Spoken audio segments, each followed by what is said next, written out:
Hello friends, welcome to the channel Physics by IITians.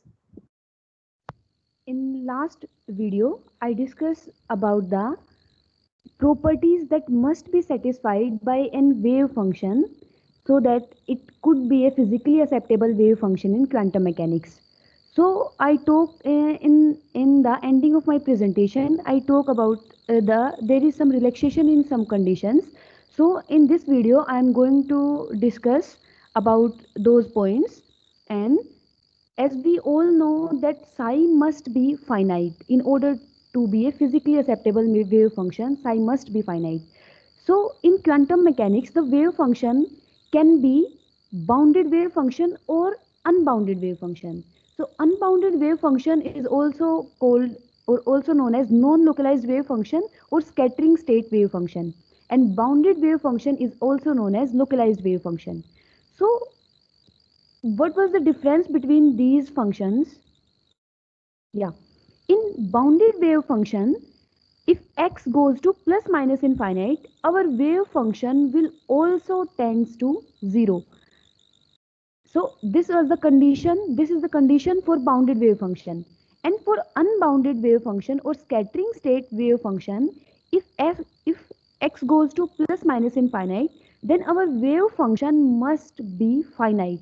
So we should note here the difference between bounded wave function and unbounded wave function.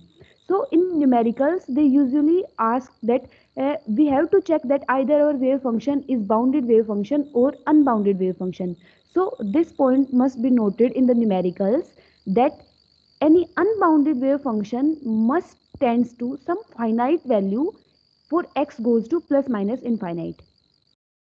And the second relaxation condition I talked in last video is that if if we have a quantum mechanical system and the potential of that system is finite, then the derivatives of the wave function must be continuous. The derivatives of the wave function must be continuous in order to be a physically acceptable wave function. But if our potential is infinite, if the potential is infinite, if the potential is infinite, then the wave function may be discontinuous. So this is the relaxation condition of discontinuity in the derivative of wave function. So we will take here an example of infinite square well. So see in this figure, in infinite square well or a potential in a box, we can see that here we have a box of length A, and the potential at its wall is blows out, and potential here and here at x equals to a and x at x equals to 0 is infinite, and potential in inside the box is equals to 0.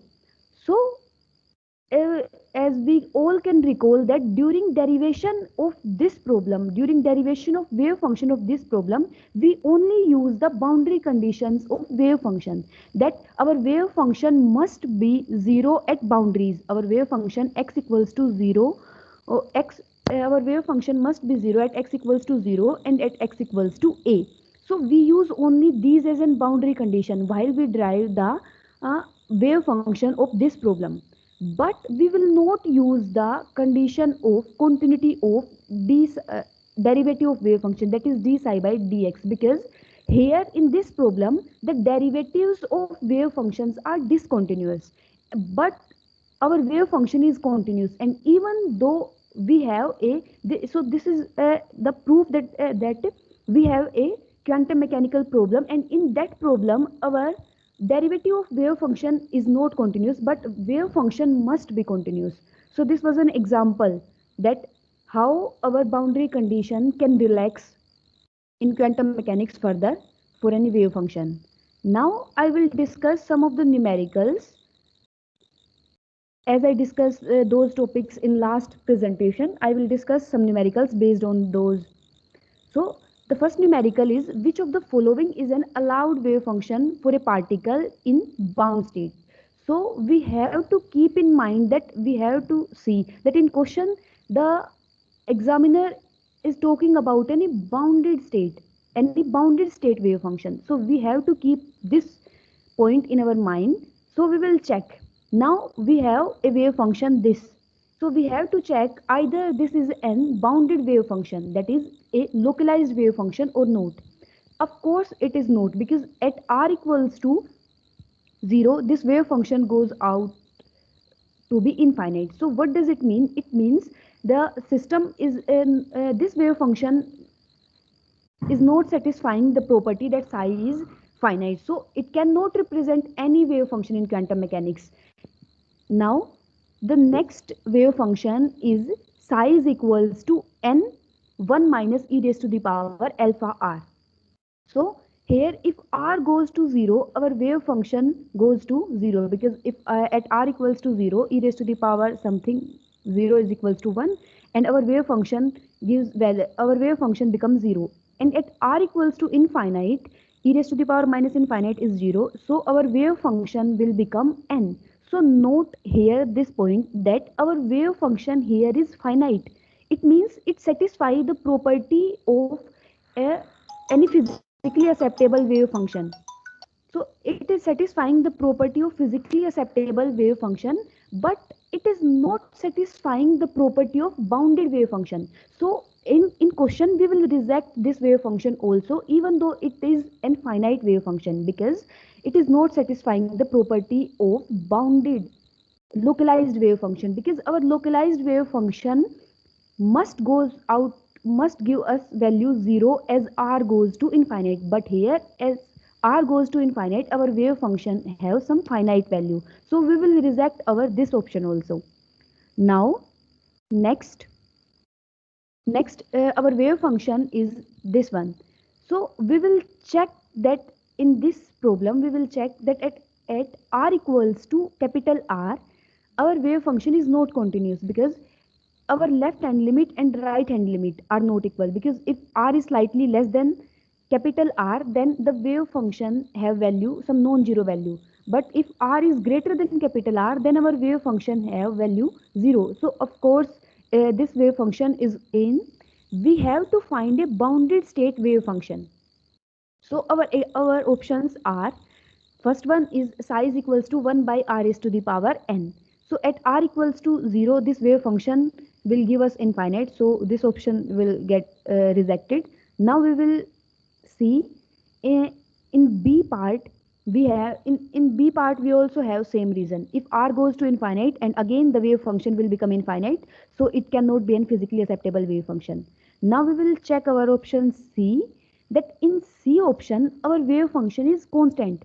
So when r goes to infinite, even r equals to infinite our wave function is constant.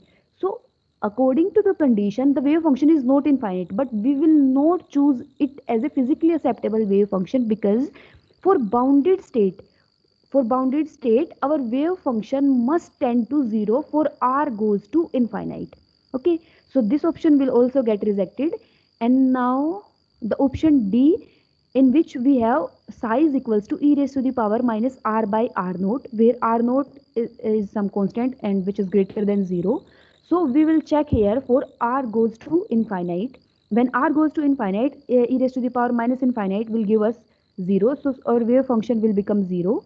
And for r if r goes to 0 then our wave function will be 1. So for large, even for large values of r our wave function give value 0. So this is an physically acceptable wave function for bounded state.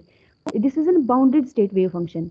And one point we should note always in these type of problem, that if we have a function and that function is in the form of spherical polar coordinate, as we can see from this example that here I use the coordinate r. So our question is in spherical polar coordinate, so we can't place here the value r equals to minus infinite, because in spherical polar coordinates r the limits of r are always from 0 to infinity. So never put the value r equals to minus infinite in these type of problems in which spherical polar coordinates are included. Okay, thank you.